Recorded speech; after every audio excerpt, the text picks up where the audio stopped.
저는 문지연입니다. 올해로 75이 되었고 대구의 종합병원에서 30년 넘게 간호사로 일하다 은퇴한 후 지금은 경주 근처의 명천마을이라는 작은 마을에서 조용히 살고 있습니다. 이곳은 대부분 노년을 맞이한 어르신들이 모여 사는 평화로운 동네입니다. 저는 이 마을에서 지난 15년간 많은 이웃들과 함께 웃고 울며 살아왔습니다. 오늘 아침 마을에 충격적인 일이 일어났습니다. 바로 옆집에 사시던 박현수 할아버지께서 갑자기 쓰러지신 겁니다. 불과 하루 전 칠순 생신잔치에서 활짝 웃으며 손주들과 사진을 찍던 분이었습니다. 새벽에 꽃밭에 물을 주다가 그대로 쓰러지셨고 병원에 도착하자마자 의사는 말했습니다. 겉보기엔 건강했지만 몸속은 이미 오랫동안 약해져 있었습니다. 혈관이 얇아지고 근육이 약해져 있었어요. 눈에 보이지 않았을 뿐입니다. 그 말을 듣는 순간 저는 가슴이 철렁 내려앉았습니다. 제 평생 간호사로 일하면서 수많은 어르신들을 돌봐왔지만 이런 순간은 익숙해지지 않습니다. 겉보기엔 멀쩡한데 어느 날 갑자기 무너지는 경우를 저는 너무나 많이 봤습니다. 많은 분들이 말합니다. 우리 부모님은 90세까지 사셨으니 나도 그럴 거야. 하지만 그건 착각입니다. 하버드 의대 노화연구소의 연구에 따르면 노화의 82%는 유전이 아닌 생활 습관이 결정한다고 합니다. 우리가 매일같이 무심코 반복하는 습관들이 우리의 수명을 가늠하는 기준이 되는 것이죠. 그렇다면 과연 어떤 사람이 장수 체질일까요? 저는 명천마을에서 15년을 살며 수많은 어르신들의 삶을 지켜봤습니다.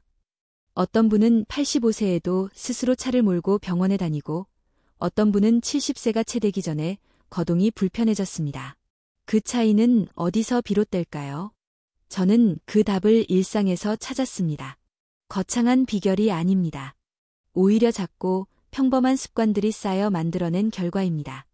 이를 잘 닦는 사람, 매일 걸어 다니는 사람, 깊게 숨을 쉬는 사람, 규칙적인 배변을 하는 사람, 기억력을 유지하기 위해 매일 글을 쓰는 사람. 이런 분들이 오히려 오래도록 건강하게 살아가셨습니다.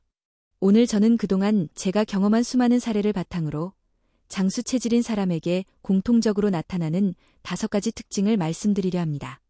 이 5가지는 단순히 건강한지를 넘어서 몸과 마음이 늙지 않고 유지되고 있다는 강력한 신호입니다. 어쩌면 당신은 이 5가지 중 몇 가지를 이미 가지고 있을지도 모릅니다. 아니면 지금부터 실천해서 바꿀 수도 있습니다. 중요한 것은 지금 시작하는 것입니다. 우리는 늦었다고 생각하는 순간부터 늦어지는 것이지 결코 나이 때문이 아닙니다. 저는 75세지만 아직도 매일 아침 일기를 쓰고 동네 아이들과 그림을 그리고 하루에 한 번은 꼭 산책을 합니다. 이건 제가 의무로 하는 것이 아니라 저 자신을 위한 작은 선물입니다. 그리고 저는 이 선물이 제 삶을 얼마나 바꾸었는지를 직접 느끼고 있습니다. 이제부터 저는 여러분과 함께 장수 체질을 만드는 5가지 신호에 대해 하나씩 이야기해 보려 합니다. 각 신호마다 제가 직접 만난 실제 인물들의 이야기를 담았습니다. 이야기들이 단순한 정보 전달을 넘어서 당신의 삶에 실제로 도움이 되기를 바랍니다. 5가지 신호 중 첫 번째는 건강한 치아입니다. 조금 의외라고 느끼실 수 있지만 저에게 있어 이는 가장 강력한 장수의 기준이었습니다. 이야기는 다음 장에서 자세히 말씀드리겠습니다. 준비되셨나요? 이제 장수 체질의 첫 번째 문을 함께 열어보겠습니다. 제가 장수 체질의 첫 번째 신호로 건강한 치아를 꼽는 이유는 단순히 음식을 잘 씹을 수 있어서가 아닙니다. 치아는 우리 몸 전체 건강을 가늠할 수 있는 중요한 지표이기 때문입니다. 명천마을에서 만난 어르신들 중에도 이 점을 온몸으로 증명해 주신 분이 계십니다. 강대철 어르신은 올해로 82살이 되셨습니다. 새벽마다 호두, 땅콩, 아몬드 같은 단단한 견과류를 직접 볶아 드시는 습관을 수십 년째 이어오고 계십니다. 처음 이 모습을 봤을 때 저는 깜짝 놀랐습니다.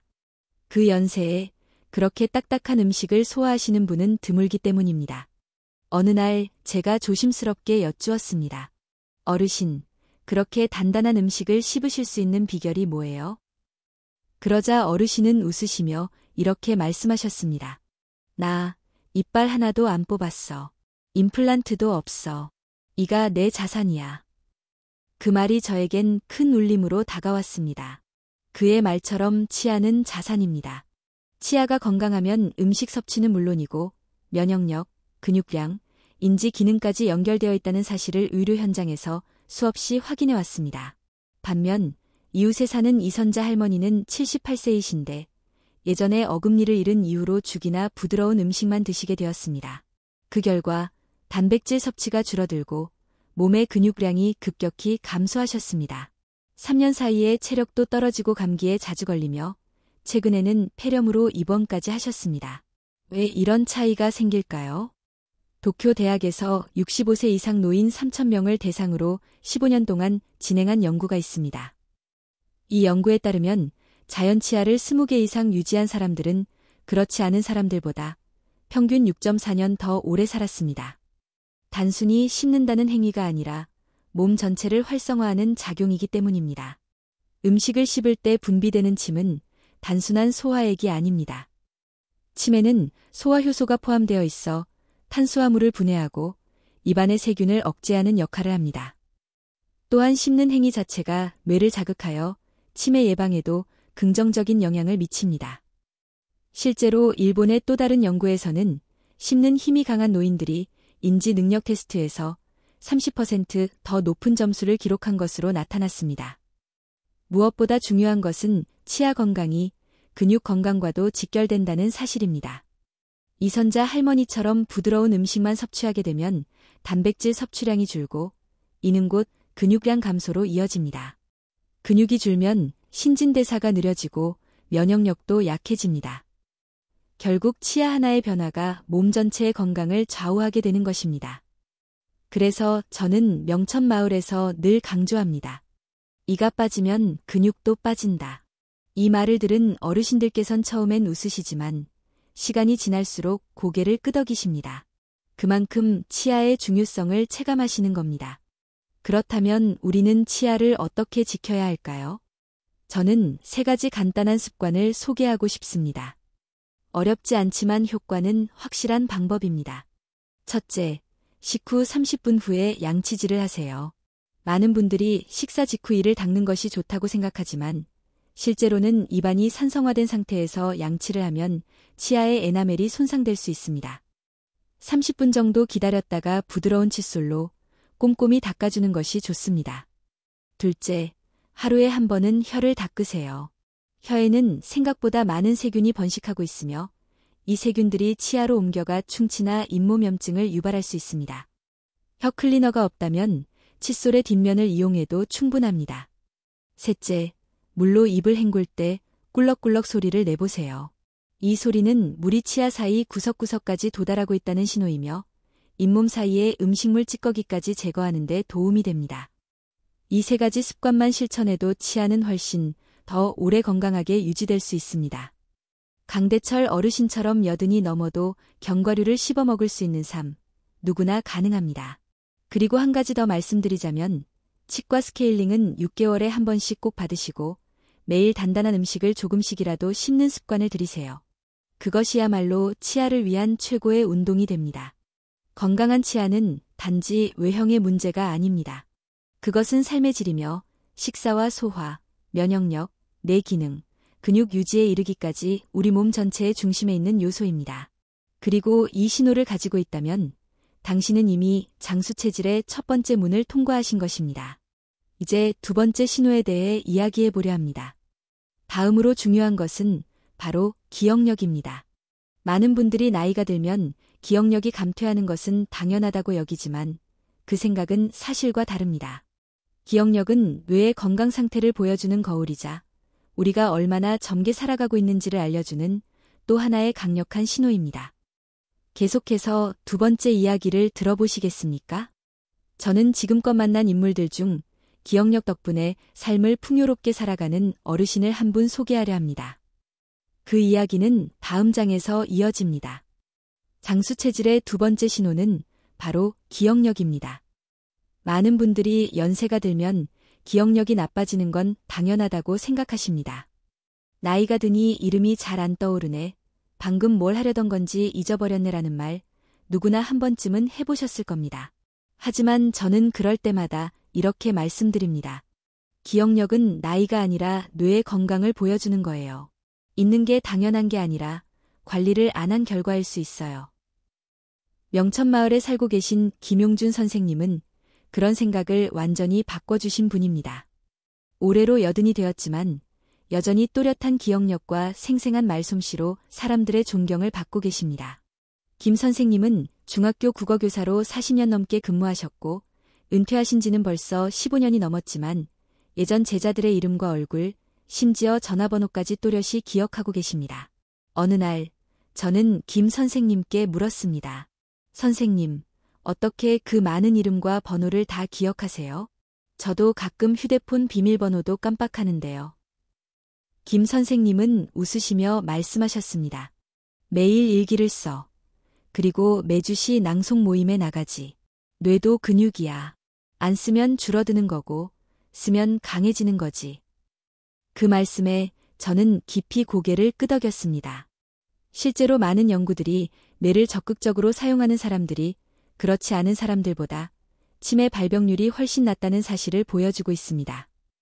하버드 대학 연구에 따르면 뇌활동이 활발한 사람은 그렇지 않은 사람보다 치매 위험이 최대 47%까지 낮다고 합니다.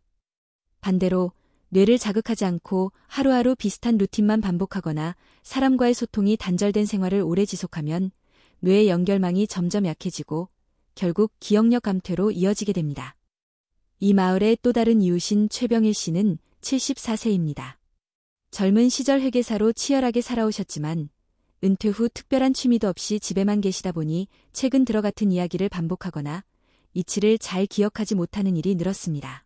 처음엔 가족들도 대수롭지 않게 여겼지만 이제는 약 이름조차 기억하지 못해 아들이 매번 약 봉투의 시간과 용량을 적어 붙여야 할 정도입니다. 이 두 분의 차이를 보면서 저는 다시금 확신하게 됩니다. 기억력은 나이에 의해서가 아니라 쓰느냐 안 쓰느냐에 달려있다는 것을요. 그렇다면 우리가 뇌 건강을 지키고 기억력을 유지하기 위해 실천할 수 있는 일들은 무엇일까요? 저는 명천마을 어르신들께 3가지 간단한 방법을 권해드립니다. 첫째, 반대손으로 양치질을 해보세요. 오른손잡이라면 왼손으로, 왼손잡이라면 오른손으로. 익숙하지 않은 손을 쓰는 것만으로도 뇌의 다른 영역이 자극을 받아 활성화됩니다. 처음엔 어색하더라도 점점 익숙해지면 뇌의 적응력도 함께 좋아집니다. 둘째, 눈을 감고 신발을 신어보세요. 시각 정보를 차단한 상태에서 촉각과 근육 감각만으로 신발을 신는 이 연습은 뇌에 매우 신선한 자극을 줍니다. 김용준 선생님도 이 방법을 실천하고 계십니다. 처음엔 뒤꿈치가 잘 안 들어가서 애먹었지. 하지만 며칠 지나니 손끝 감각이 더 예민해지는 걸 느꼈어 라고 하셨습니다. 셋째, 일상의 루틴을 조금씩 바꿔보세요. 예를 들어 아침에 일어나자마자 물을 마셨다면 그 순서를 바꿔 양치 먼저 해보는 식입니다. 산책하는 길도 매일 같지 않게 가끔은 반대 방향으로 걸어보세요. 이런 작은 변화들이 뇌를 새롭게 자극하여 기억력을 유지하는 데 큰 도움이 됩니다. 여기서 가장 중요한 포인트는 이런 활동들을 할 때 반드시 의식적으로 나는 지금 뇌를 훈련시키고 있다는 생각을 하라는 것입니다. 연구에 따르면 이처럼 뇌 활동을 자각하면서 할 경우 같은 활동이라도 효과가 30% 이상 높아진다고 합니다.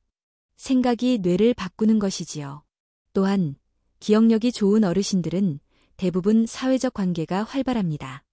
김용준 선생님이 매주시 낭송 모임에 가시는 것도 단순한 취미가 아니라 뇌를 위한 활동입니다. 사람들과 대화하고 감정을 나누고 공감하는 시간들이 뇌에 긍정적인 자극을 주는 것이지요. 기억력은 단지 기억을 잘한다는 의미를 넘어서 내가 세상과 얼마나 연결되어 있는지를 보여주는 지표이기도 합니다. 기억은 나 자신과의 대화이며 세상과의 관계를 이어주는 다리이기도 합니다. 그 다리가 무너지지 않도록 우리는 매일매일 뇌를 사용해야 합니다. 지금까지 말씀드린 내용을 다시 한번 정리하자면 기억력을 지키는 3가지 습관은 다음과 같습니다. 1. 반대손 사용하기. 2. 눈 감고 일상 동작 해보기. 3.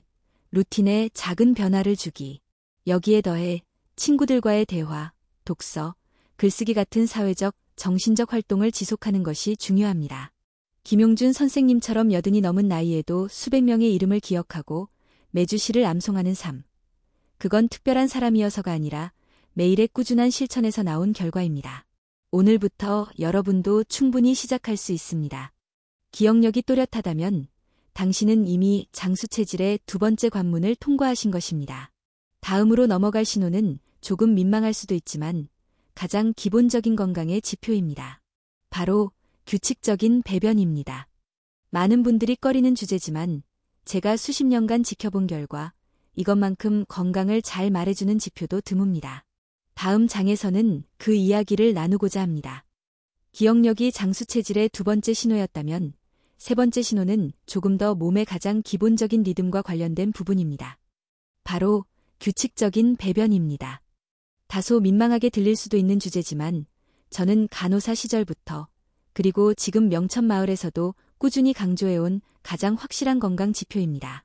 우리는 흔히 건강을 판단할 때 혈압, 혈당, 체중 같은 수치에만 집중합니다. 하지만 몸이 보내는 가장 솔직한 신호는 매일 아침 화장실에서 나옵니다. 소화가 잘 되고 있는가, 독소가 제때 배출되고 있는가, 장이 활발하게 움직이고 있는가. 이 모든 것이 규칙적인 배변을 통해 드러납니다. 명천마을에서 가장 건강하시다고 소문난 분이 있습니다. 바로 유혜진 할머니입니다. 올해 84살이신데 지난 10년간 병원에 입원하신 적이 한 번도 없습니다. 감기조차 걸리지 않으셨지요. 어느 날 저는 그 비결이 궁금해 직접 여쭈어 보았습니다. 할머니, 어떻게 이렇게 건강하게 지내세요? 그러자 할머니는 웃으며 말씀하셨습니다. 매일 아침 6시에 일어나서 미지근한 물 한 잔 마시고 6시 반이면 꼭 화장실에 가. 이건 내가 50살 때부터 지켜온 습관이야. 유 할머니의 그 말 한마디에서 저는 그분의 건강의 비결을 단번에 이해할 수 있었습니다. 몸의 리듬을 일정하게 유지한다는 것은 생각보다 훨씬 강력한 힘을 가집니다. 반면 김정복 씨는 76살이신데 오랫동안 만성변비로 고생하고 계십니다. 일주일에 2~3번 정도만 배변을 하시고 항상 복부 팽만감과 소화불량을 호소하십니다. 식사량도 줄고 기력도 예전 같지 않다고 하시지요. 병원에서 검사해 본 결과 장내 유익균 수치가 현저히 낮았고 면역세포 수치도 떨어져 있었습니다. 미국 존스홉킨스 의과대학의 연구에 따르면 규칙적인 배변 습관을 가진 사람들은 그렇지 않은 사람들보다 평균 7년을 더 오래 산다고 합니다. 그만큼 장 건강은 우리 몸 전체에 미치는 영향이 큽니다. 왜 그럴까요? 우리 몸의 면역세포 중 약 70%가 장에 위치하고 있다는 사실을 알고 계셨나요? 장이 건강해야 면역력도 제대로 작동합니다. 장에 노폐물이 오래 머무르면 염증이 생기고 그 염증은 전신으로 퍼져 만성질환으로 이어질 수 있습니다. 그렇기 때문에 규칙적인 배변은 단순한 습관을 넘어 몸속 정화 시스템이 제대로 작동하고 있다는 강력한 신호입니다. 또한 최근에는 장과 뇌가 서로 긴밀하게 연결되어 있다는 사실도 널리 알려지고 있습니다. 이를 장내축이라고 부르는데 장 건강이 나빠지면 우울감이나 인지 저하가 동반되기 쉽다는 것입니다. 실제로 변비가 있는 노인들의 경우 그렇지 않은 사람보다 우울증 발병률이 30% 이상 높다는 연구 결과도 있습니다. 그렇다면 우리는 어떻게 하면 장 건강을 지키고 규칙적인 배변을 유도할 수 있을까요? 저는 명천마을 어르신들께 아주 간단하고 실천 가능한 3가지 방법을 소개하고 있습니다. 첫째, 아침에 일어나자마자 미지근한 물 한 잔을 마시는 것입니다. 너무 차갑지도 너무 뜨겁지도 않은 미온수는 장을 부드럽게 자극하고 자연스러운 장 운동을 유도합니다. 유혜진 할머니께서도 30년 넘게 이 습관을 실천하고 계십니다. 둘째, 화장실에서 발을 살짝 올리는 자세를 취해보세요. 작은 발판이나 두꺼운 책 등을 이용해 발끝을 올리면 장이 자연스러운 각도로 꺾여 배변이 훨씬 수월해집니다. 인간의 장 구조는 쪼그려 앉는 자세에 최적화되어 있기 때문에 이 방법은 해부학적으로도 매우 효과적입니다. 셋째, 매일 같은 시간에 화장실에 앉아보세요. 처음엔 변이 나오지 않더라도 규칙적으로 자극을 주면 몸이 그 시간에 맞춰 반응하기 시작합니다. 우리 몸엔 생체시계라는 것이 있기 때문에 일정한 리듬을 유지하는 것만으로도 장 기능이 크게 개선됩니다. 여기에 덧붙여 저는 매일 발효식품을 조금씩 섭취하라고 권합니다. 김치, 된장, 요구르트 같은 전통 발효 음식은 장 내 유익균을 증가시켜 장 건강에 큰 도움을 줍니다. 유익균이 많아지면 자연스레 배변도 원활해지고 면역력도 강화됩니다. 유해진 할머니처럼 80이 넘은 나이에도 감기 한 번 없이 지낼 수 있는 이유는 거창한 비법이 있는 게 아닙니다. 바로 몸의 리듬을 지키고 장을 소중히 여기는 태도에서 비롯된 것입니다. 많은 어르신들이 변비를 단순히 나이 들어서 생기는 일이라며 대수롭지 않게 넘기십니다. 하지만 저는 단호히 말합니다. 변비는 나이의 문제가 아니라 생활 습관의 문제입니다. 지금 이 순간부터 바꾸면 장은 충분히 회복할 수 있습니다. 오늘 아침에도 저는 여느 때처럼 미지근한 물 한 잔을 마시고 천천히 마당을 걸었습니다. 그리고 7시에 정확히 화장실로 향했습니다. 이 작은 루틴 하나가 제 삶을 얼마나 안정적으로 만들어주는지 저는 매일 체감하고 있습니다. 규칙적인 배변은 단지 속이 편하다는 것 이상을 의미합니다. 그것은 우리 몸속 환경이 건강하다는 증거이며 면역력이 제대로 작동하고 있다는 신호입니다. 그리고 이것은 곧 장수 체질의 3번째 관문을 통과했다는 뜻이기도 합니다.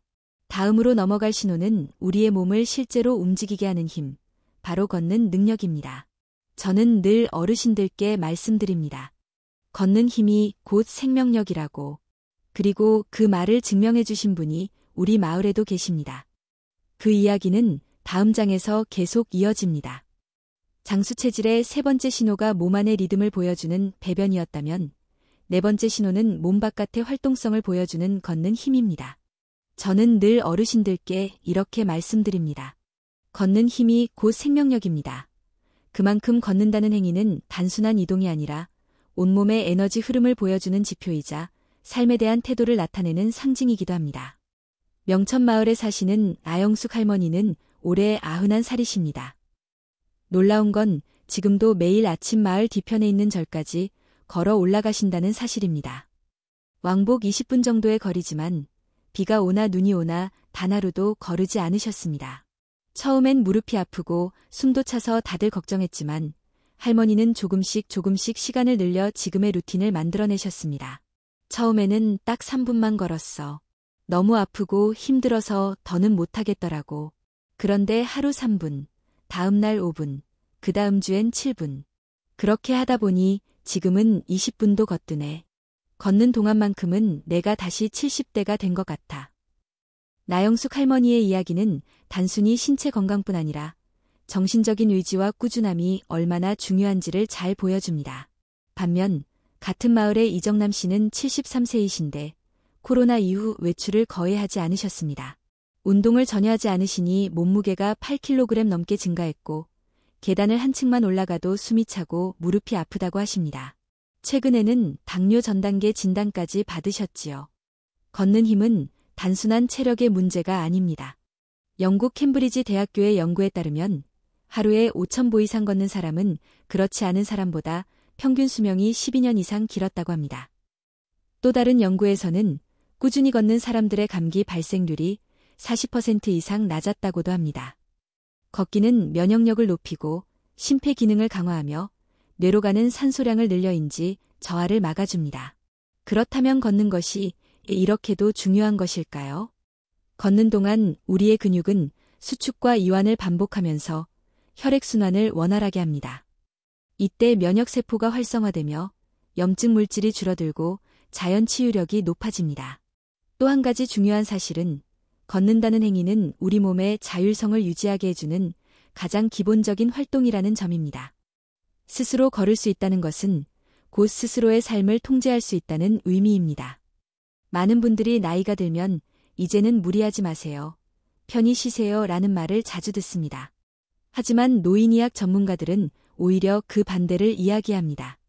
무리해서 걷는 것이 아니라 계속해서 조금씩이라도 걷는 것이야말로 노년 건강의 핵심이라고 말합니다. 그렇다면 우리는 어떻게 걷기를 시작할 수 있을까요? 무릎이 아픈 분들, 숨이 찬 분들, 혹은 오랜 시간 운동을 하지 않은 분들도 부담 없이 시작할 수 있는 단계별 방법을 소개해 드리겠습니다. 첫째, 하루에 2분 걷기부터 시작하세요. 2분이 너무 짧다고 느껴지실 수도 있지만 중요한 것은 시작하는 것입니다. 나영숙 할머니도 3분부터 시작하셨고 그 작은 습관이 결국 20분의 건강한 일과로 바뀌었습니다. 방 안에서 왔다 갔다 해도 좋고 마당을 천천히 돌아도 충분합니다. 둘째, 매주 1분씩 걷는 시간을 늘려보세요. 이번 주는 2분, 다음 주는 3분, 그 다음 주는 4분. 이렇게 천천히 늘리면 무리가 가지 않고 몸도 점차 적응하게 됩니다. 3개월이면 어느새 15분 이상 걷는 자신을 발견하게 될 것입니다. 셋째, 걷는 동안 마음속으로 한마디를 되뇌어 보세요. 지금 이 걸음이 내 수명을 늘리고 있다. 이처럼 의식적으로 생각하며 걷는 것만으로도 호르몬 분비와 세포 재생에 긍정적인 영향을 줄 수 있다는 연구 결과도 있습니다. 마음이 바뀌면 몸도 바뀝니다. 그리고 저는 여기에 한 가지 더 팁을 드리고 싶습니다. 가능하다면 친구나 가족과 함께 걸으세요.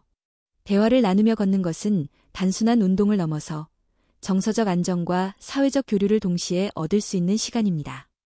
나영숙 할머니도 매주 수요일엔 이웃 어르신들과 함께 절 근처를 산책하십니다. 혼자 걸으면 조용해서 좋고 같이 걸으면 웃을 일이 많아서 더 좋아 라는 말씀이 기억에 남습니다.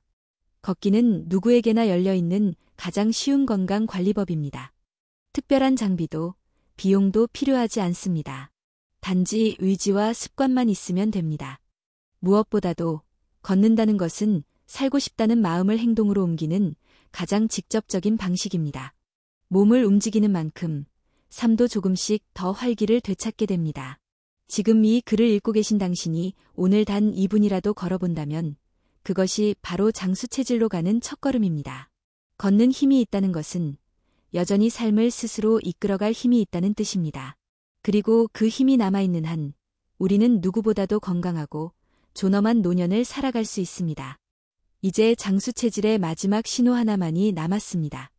겉으로 드러나진 않지만 우리 몸속 깊은 곳에서 삶을 조율하는 가장 근본적인 리듬. 그것은 바로 호흡입니다. 다음 장에서는 85세에도 폐기능이 60대 수준을 유지한 한 할아버지의 특별한 호흡 습관에 대해 말씀드리겠습니다. 이어서 계속됩니다.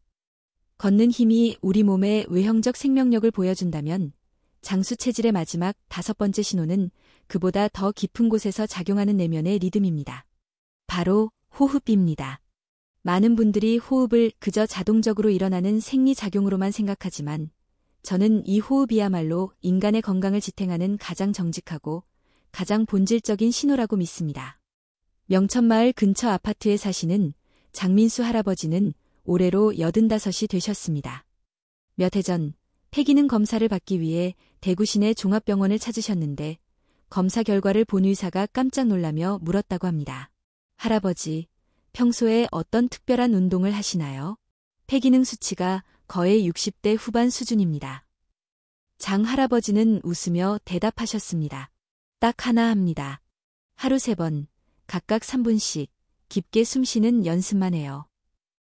이야기를 처음 들었을 때 저는 반신반의했습니다. 정말 그 정도의 호흡 연습만으로 폐기능이 그렇게 유지될 수 있을까?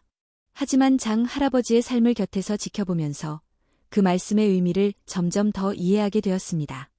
할아버지는 아침에 일어나자마자 창문을 열고 깊게 숨을 들이마시며 하루를 시작하십니다. 점심 식사 후에도 잠깐 바깥에 나가 호흡을 조절하고 저녁에는 자기 전 조용한 음악을 틀어놓고 복식 호흡을 하며 마음을 가라앉히신다고 합니다. 반면 이웃의 서미자 씨는 72살이신데 요즘 들어 자주 한숨을 쉬고 계단 몇 층만 올라가도 숨이 차다고 하십니다. 외출도 점점 줄고 숨쉬기조차 불편하다고 느끼시며 점점 무기력해지시는 듯합니다. 최근 심장 검사를 받았더니 심장 기능이 또래 평균보다 낮다는 진단을 받으셨습니다. 미국 심장협회가 발표한 최신 연구에 따르면 얕고 불규칙한 호흡 습관을 가진 사람은 심장 질환 위험이 평균 68% 더 높다고 합니다. 우리가 무심코 반복하는 한숨 혹은 가쁜 호흡이 오히려 심장에 큰 부담을 주고 있는 것이지요. 호흡은 단순한 산소 공급의 역할을 넘어서 몸 전체를 조율하는 역할을 합니다.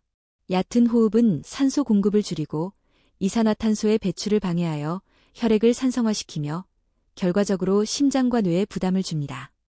또 스트레스 호르몬인 코르티솔의 분비를 증가시켜 면역력을 저하시킵니다. 반면 깊은 호흡은 부교감 신경을 활성화시켜 몸을 이완시키고 심박수와 혈압을 안정시킵니다.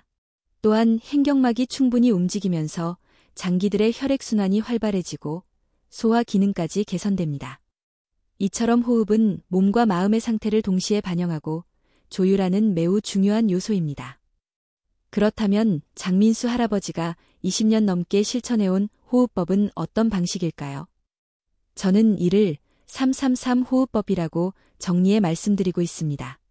첫째, 코로 천천히 3초 동안 숨을 들이마십니다. 이때 배가 부풀어 오르도록 깊게 횡격막이 내려가는 것을 느끼며 들이마셔야 합니다.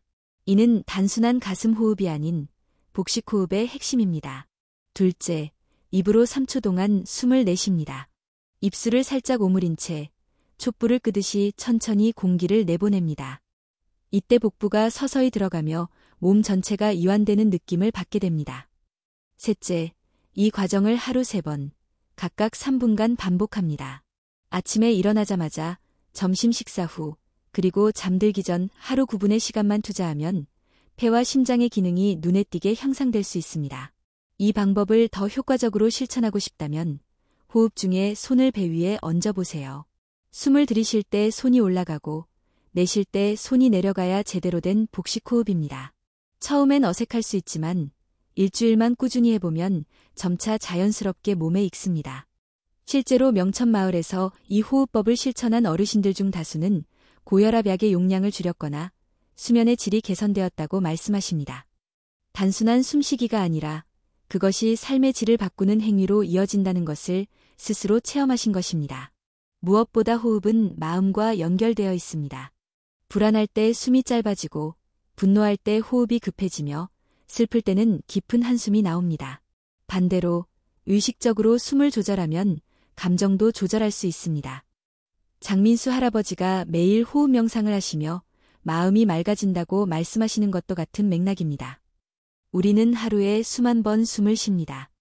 하지만 그중 의식적으로 쉬는 숨은 얼마나 될까요? 그저 살아있기 때문에 숨을 쉬는 것이 아니라 더 오래, 더 건강하게 살기 위해 숨을 의식적으로 쉬어야 할 때입니다. 오늘 이 글을 읽고 계신 당신도 지금 한번 깊게 숨을 들이마시고 천천히 내쉬어 보세요. 단순한 호흡이 아니라 삶의 리듬을 되찾는 연습입니다. 그리고 이 호흡이 안정되고 깊어질수록 당신의 몸과 마음도 함께 회복될 것입니다. 건강한 호흡을 가지고 있다면 당신은 이미 장수체질의 마지막 5번째 관문을 통과하신 것입니다. 지금까지 소개한 5가지 신호 중 몇 가지가 당신에게 해당되었나요? 이어지는 마지막 장에서는 이 모든 신호들을 종합하여 당신의 삶을 어떻게 바꿔나갈 수 있을지 이야기해드리겠습니다. 마무리 장으로 함께 가보시지요. 지금까지 우리는 장수 체질을 가진 사람들에게서 공통적으로 나타나는 5가지 신호를 함께 살펴보았습니다. 첫째는 건강한 치아, 둘째는 또렷한 기억력, 셋째는 규칙적인 배변, 넷째는 걷는 힘, 다섯째는 깊고 안정된 호흡. 모두 어렵거나 특별한 것이 아닌 일상 속의 작은 습관에서 비롯되는 신호들입니다. 이 5가지는 단지 건강의 징표가 아닙니다. 그것은 곧 삶의 태도이며 자신을 어떻게 돌보고 살아가고 있는지를 보여주는 결과입니다. 저는 명천마을에서 수많은 어르신들의 삶을 가까이에서 지켜보며 이 5가지 신호가 동시에 나타나는 분들이 공통적으로 지니고 있는 또 다른 특징을 발견했습니다. 바로 자기 인생을 스스로 관리하는 태도입니다. 강대철 어르신은 치아 하나도 잃지 않고 80이 넘은 지금도 견과류를 씹으며 말합니다. 내 이가 자산이야. 김용준 선생님은 80의 나이에 여전히 제자들의 이름을 기억하며 시 낭송 모임에 나갑니다. 유혜진 할머니는 60년 넘게 매일 같은 시간에 화장실에 갑니다. 나영숙 할머니는 3분 걷기로 시작해 20분 산책을 꾸준히 해오셨고 장민수 할아버지는 하루 9분의 깊은 호흡으로 폐와 마음을 다스립니다. 이분들은 모두 더 나은 삶을 살고자 하는 작은 결심을 매일 실천해온 분들입니다. 그리고 그 꾸준함이 결국 몸의 안과 밖의 신호로 나타났습니다. 혹시 지금 이 글을 읽으며 나는 해당되는 게 별로 없다고 느끼셨나요? 그렇다면 실망하거나 두려워하지 않으셔도 됩니다. 왜냐하면 지금부터 시작할 수 있기 때문입니다. 장수 체질은 유전이 아니라 습관에서 비롯된다는 것, 바로 그것이 이야기의 핵심입니다. 당신의 부모님이 일찍 돌아가셨더라도 당신은 다르게 살아갈 수 있습니다. 반대로 부모님이 건강하게 오래 사셨더라도 스스로를 돌보지 않는다면 그 유전적 이점은 금세 사라질 수도 있습니다. 결국 우리의 미래는 오늘 우리가 선택한 작은 습관들 위에 세워지는 것입니다. 저는 가끔 묻습니다. 100세까지 살고 싶으세요? 그러면 많은 분들이 이렇게 대답합니다. 살긴 싫어요. 아프지만 않다면요. 그 말은 곧 단순히 오래 사는 것이 중요한 게 아니라 품위 있게 오래 사는 것이 중요하다는 뜻입니다. 누군가의 손에 의지해 누워만 있는 삶이 아닌 내가 걷고, 먹고, 기억하고, 웃을 수 있는 삶. 그것이 진짜 장수입니다. 그렇다면 오늘, 지금 이 순간부터 무엇을 시작해야 할까요? 많은 것을 바꾸려고 하지 마세요. 하나면 됩니다. 딱 하나. 내가 가장 약하다고 느끼는 부분부터 시작하세요. 치아가 약하다고 느껴진다면 오늘부터는 식후 30분 후에 꼭 양치하고 단단한 음식을 조금씩이라도 씹어보세요. 기억력이 흐려졌다면 일기부터 써보세요. 하루 한 줄이면 충분합니다. 배변이 불규칙하다면 아침 물 한 잔부터 시작하세요. 걷기가 버겁다면 2분만 거실을 걸어보세요. 숨이 가쁘다면 지금 이 글을 읽고 난 뒤 조용한 곳에서 코로 3초 숨을 들이마시고 입으로 3초 내쉬는 연습을 해보세요. 중요한 건 지금 시작하는 것입니다. 나중은 없습니다. 다음 주도, 내년도, 은퇴 후도 아닙니다. 건강은 준비하는 자의 것이고 삶은 행동하는 자의 것입니다. 그리고 혼자 하지 마세요. 당신이 사랑하는 사람들과 함께 하세요. 남편과 아내, 형제 자매, 친구, 혹은 부모님과 자녀. 함께 실천하면 지치지 않고 함께 나누면 삶이 풍요로워집니다. 명천마을 어르신들도 처음엔 혼자 시작했지만 지금은 서로의 습관을 공유하고 응원하며 살아갑니다. 아침마다 누구네 집 마당에서 걷는 모습, 대문 앞에 나란히 앉아 숨쉬는 모습, 벤치에서 시를 외우는 모습, 그것이 이 마을의 가장 건강한 풍경입니다. 마지막으로 저는 당신께 한 가지 제안을 드리고 싶습니다. 지금 이 5가지 신호 중에서 당신에게 해당되는 것이 몇 가지인지 스스로 체크해 보세요. 그리고 일주일 뒤에 다시 체크해 보세요. 그 사이에 무엇이 변했는지를 느껴보세요. 변화는 그렇게 옵니다. 작고 조용하지만 분명하게 옵니다. 지금 이 순간 당신의 몸이 당신에게 묻고 있습니다.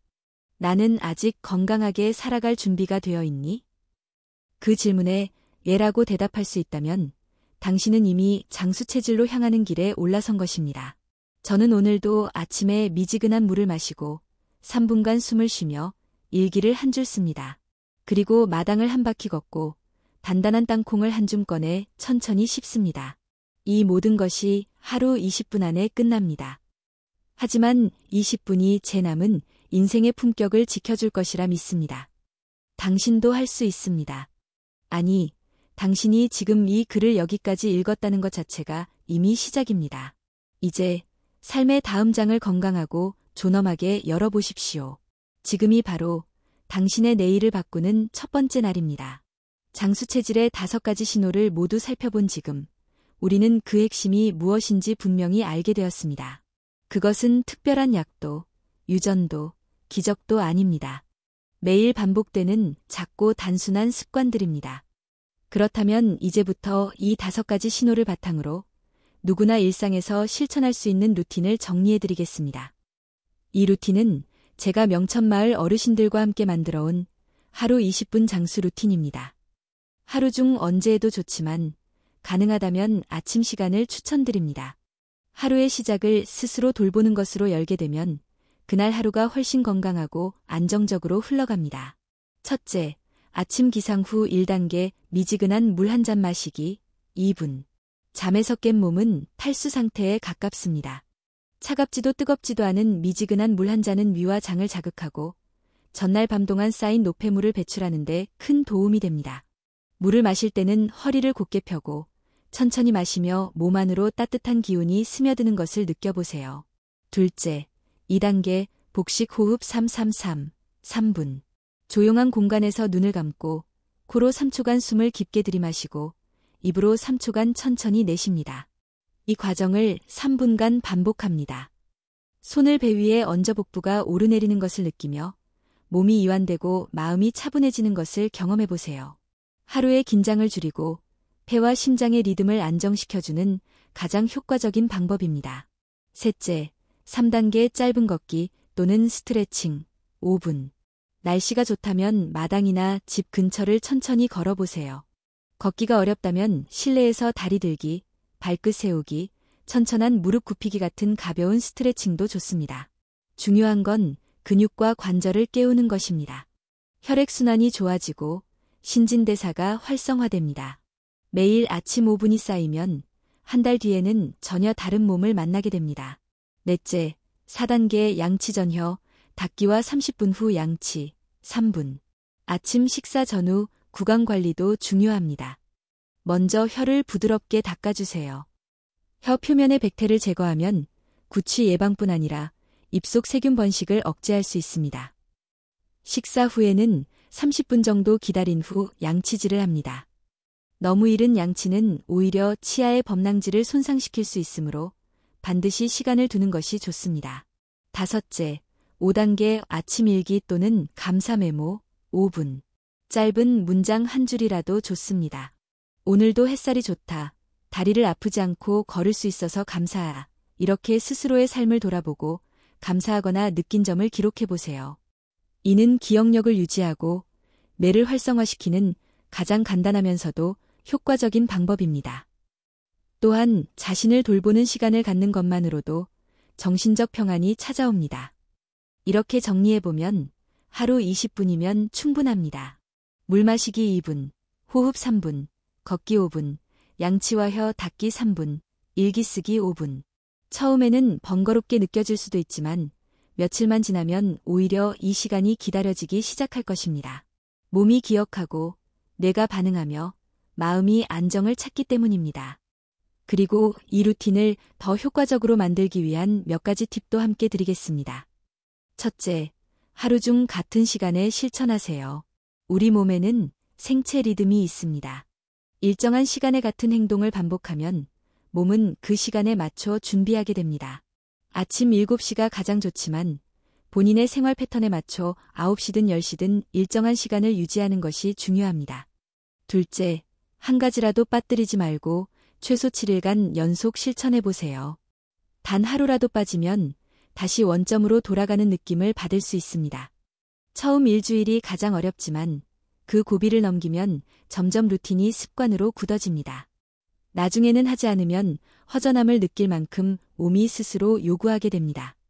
셋째, 기록을 남기세요. 작은 메모지에 체크하거나 달력에 표시해보세요. 오늘도 실천했다는 표시는 당신의 의지를 눈으로 확인시켜주는 좋은 도구가 됩니다. 특히 어르신들이 손으로 직접 쓰고 확인하는 행위는 뇌 자극에도 긍정적인 효과가 있습니다. 마지막으로 혼자 하지 말고 가족과 함께 하세요. 배우자나 자녀 혹은 친구와 함께 이 루틴을 공유하면 훨씬 더 즐겁게 꾸준히 실천할 수 있습니다. 서로를 응원하고 중간에 흔들릴 때 격려해주는 동반자가 있다는 것은 장수 습관을 유지하는 데 있어 매우 강력한 동기부여가 됩니다. 이 모든 루틴은 당신이 이미 알고 있는 것들일 수 있습니다. 그러나 알고 있는 것과 실천하는 것은 다릅니다. 그리고 실천을 반복하는 것만이 변화를 만듭니다. 건강하게 오래 사는 것. 그것은 어느 날 갑자기 이루어지는 것이 아니라 매일의 아주 사소한 선택이 쌓여 이루어지는 결과입니다. 지금 이 순간 당신이 물 한 잔을 마시는 선택, 숨을 깊게 쉬는 선택, 2분을 걸어보는 선택, 그것들이 바로 당신의 내일을 결정짓는 열쇠가 됩니다. 이제 선택은 당신의 몫입니다. 오늘 하루 무엇을 하시겠습니까? 걱정은 내려두고 단 한 가지 실천으로 시작해보세요. 그것이 바로 진짜 장수의 첫걸음입니다. 지금까지 우리는 개인이 실천할 수 있는 장수 습관에 대해 알아보았습니다. 하루 20분. 단순하지만 강력한 루틴. 그러나 이 루틴이 진정으로 오래 지속되고 삶의 모든 층위에 영향을 미치기 위해선 반드시 필요한 것이 하나 더 있습니다. 그것은 바로 함께하는 사람입니다. 건강은 혼자서는 지키기 어렵습니다. 함께할 때 비로소 생활이 되고 문화가 되며 결국 유산이 됩니다. 명천마을에서 오랜 시간을 보내며 저는 확신하게 되었습니다. 장수는 개인의 선택으로 시작되지만 가족과 함께할 때 그 영향력이 배가 된다는 것을 말입니다. 처음엔 혼자 걷던 나영숙 할머니도 이젠 며느리와 손녀와 함께 아침 산책을 하십니다. 손녀는 학교 가기 전에 잠깐이라도 할머니와 함께 걷기 위해 일부러 10분 일찍 일어납니다. 그렇게 이어진 습관은 어느새 세대를 잇는 정서적 유대가 되었고 가족 모두의 건강을 지키는 힘이 되었습니다. 유혜진 할머니도 매일 아침 6시에 손자에게 문자를 보냅니다. 할미는 지금 물 마신다. 너도 마셨냐? 처음엔 장난처럼 주고받던 이 문자가 이제는 손자에게 아침을 건강하게 시작하는 리마인더가 되었습니다. 서로를 챙기는 작은 소통이 실은 건강을 함께 쌓아가는 기반이 되고 있었던 것입니다. 김용준 선생님은 손녀에게 하루에 시 한 줄을 외워 보내라고 합니다. 손녀는 처음엔 귀찮아했지만 점차 외우는 재미를 붙이더니 요즘엔 직접 짧은 시를 쓰기도 합니다. 내 건강을 위한 할아버지의 습관이 손녀에게는 언어 감수성과 창의성을 기르는 기회가 된 것이죠. 세대가 함께하면 건강은 단지 수명의 문제가 아니라 삶의 깊이를 더하는 문화가 됩니다. 우리가 나이 들어가며 가장 두려운 것은 외로움입니다. 몸이 아픈 것도 두렵지만 마음을 나눌 리가 없다는 것이 훨씬 더 큰 공허함으로 다가옵니다. 그런데 건강한 습관을 함께 실천하는 것만으로도 이 외로움은 상당 부분 해소됩니다. 함께 걷고, 함께 밥을 먹고, 함께 숨을 쉬고, 함께 웃는 시간. 이 모든 것이 정서적 면역력을 높여주는 힘이 됩니다. 특히 부모 세대와 자녀 세대가 건강 루틴을 공유하면 그것은 가족 간 건강의 유산이 됩니다. 유산이란 단지 재산이나 물질만을 말하는 것이 아닙니다. 어떻게 살아왔는지, 어떻게 살아갈 것인지에 대한 방식도 유산이 될 수 있습니다. 부모가 매일 자신의 몸을 돌보는 모습을 자녀가 보며 자라면 그 아이는 건강을 두려움이 아닌 습관으로 받아들이게 됩니다. 지금도 많은 중장년층은 건강을 무언가 잃은 다음에야 찾습니다. 아프고 나서, 병원에 가고 나서, 약을 먹으면서야 비로소 생활 습관을 돌아보게 됩니다. 하지만 아이들은 다릅니다. 그들은 눈으로 보고 따라 배웁니다. 당신이 아침에 일어나 물을 마시는 모습을 보며 아이는 그것이 자연스러운 일임을 배웁니다. 당신이 스트레칭을 하며 숨을 깊게 쉬는 모습을 보며 몸과 마음을 다스리는 법을 배웁니다. 말보다 강한 교육은 모습입니다. 그리고 이 장수 습관은 친구들과의 관계에도 적용됩니다. 명천마을에서는 매주 화요일마다 장수 모임이라는 작은 그룹이 열립니다. 걷기를 함께하고 일주일 동안 실천한 습관을 나누며 서로 격려하고 조언을 주고받는 시간입니다. 이 모임이 시작된 지 2년째 되는 올해 참가자들의 평균 혈압 수치가 낮아졌고 병원 방문 횟수도 줄어들었다는 것이 확인되었습니다. 서로가 서로에게 건강의 거울이 되고 동반자가 되어준 결과입니다. 이제 당신에게 질문을 드리고 싶습니다. 당신의 하루는 혼자 시작되나요? 아니면 누군가와 함께 하나요? 당신의 건강은 나만의 것이 아니라 가족과 이웃의 삶에도 영향을 준다는 사실을 기억하고 계신가요? 지금 이 글을 읽고 있는 당신이 어머니라면, 아버지라면 자녀에게 물려줄 수 있는 가장 큰 유산은 스스로 몸을 돌보는 태도입니다. 당신이 어른이 아닌 자녀의 입장이라면 지금 부모님께 작은 실천 하나를 함께 하자고 제안해 보세요.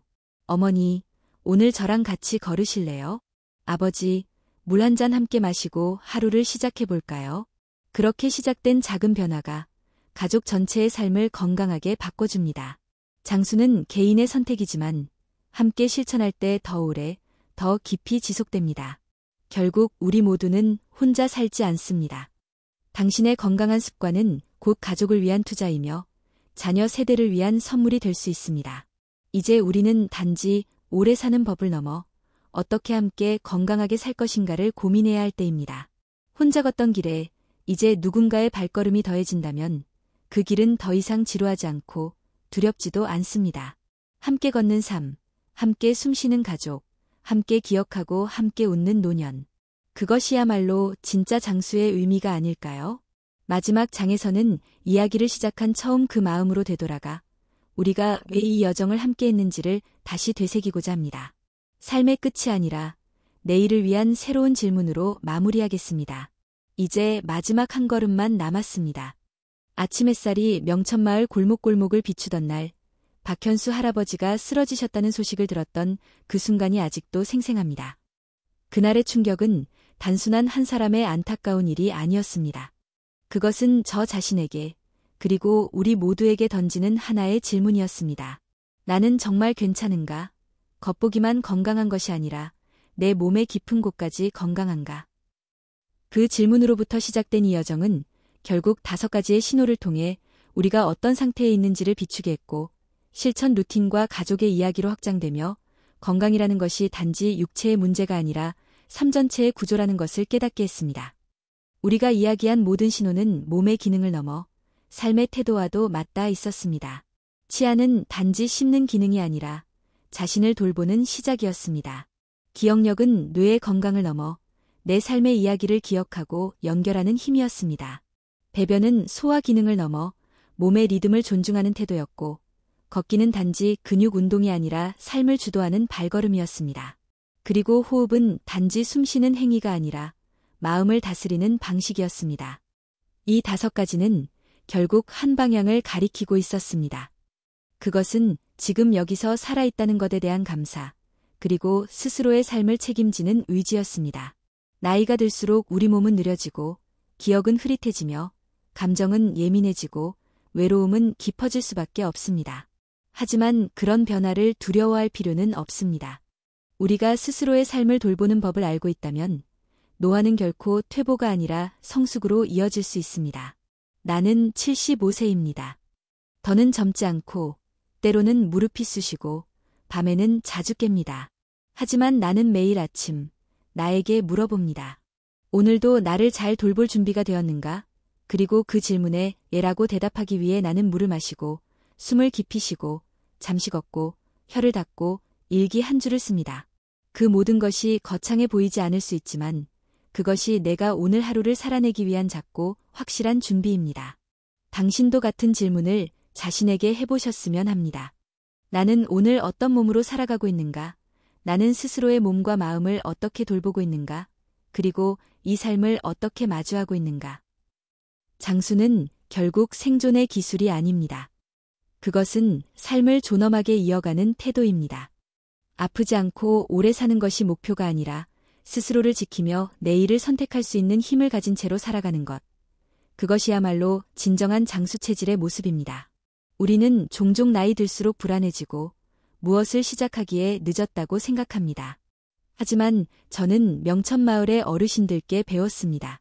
아무리 늦은 것처럼 보여도 지금 이 순간이 가장 빠른 출발점이라는 것을요. 여든에 처음 영어를 배운 김영애 할머니는 1년 만에 손녀와 간단한 대화를 나누었고, 다리가 아파 방에서만 생활하던 이순자 어르신은 매일 방 안에서 3분 걷기를 실천하며 허벅지 근육을 다시 얻었습니다. 그래서 저는 감히 말하고 싶습니다. 당신이 지금 어디에 있든 무엇을 하든 당신은 여전히 새로운 하루를 선택할 수 있다고. 그리고 그 하루가 모여 다시 인생이 된다고. 이야기를 마치며 저는 첫 장면으로 되돌아가고 싶습니다. 박현수 할아버지의 갑작스런 쓰러짐이 가져온 두려움은 사실 우리 모두가 품고 있는 두려움이었습니다. 나도 어느 날 갑자기 그렇게 될까? 라는 걱정. 하지만 이제 우리는 알게 되었습니다. 단지 두려워하는 것이 아니라 준비할 수 있다는 것을, 대비할 수 있고 실천할 수 있고 삶을 다르게 선택할 수 있다는 것을, 그리고 그 변화는 결코 혼자가 아니라는 것도요. 가족이 함께할 수 있고 이웃이 함께할 수 있으며 무엇보다 내 몸과 마음이 언제든 나의 가장 가까운 동반자가 되어줄 수 있다는 것을. 이제 이 글을 마치려 합니다. 하지만 이야기는 끝이 아니라 시작입니다. 앞으로의 하루하루가 지금껏 이야기해온 작은 실천들로 채워지기를 바랍니다. 건강은 축복이 아니라 선택이고 책임이며 사랑입니다. 나를 위한 사랑, 그리고 나와 함께 살아가는 사람들을 위한 사랑입니다. 마지막으로 당신에게 이런 말을 남기고 싶습니다. 당신은 늦지 않았습니다. 지금 이 순간부터가 진짜 시작입니다. 오늘 하루 당신의 몸과 마음이 말하는 소리에 귀 기울여 보세요. 그리고 아주 작은 실천 하나로 내일의 나를 더 건강하게 만들어 보세요. 그 길 위에 제가 함께 걷고 있겠습니다. 이야기를 들어주셔서 진심으로 감사합니다. 건강하고 존엄한 나날들이 당신의 삶 속에 차곡차곡 쌓이기를 진심으로 바랍니다.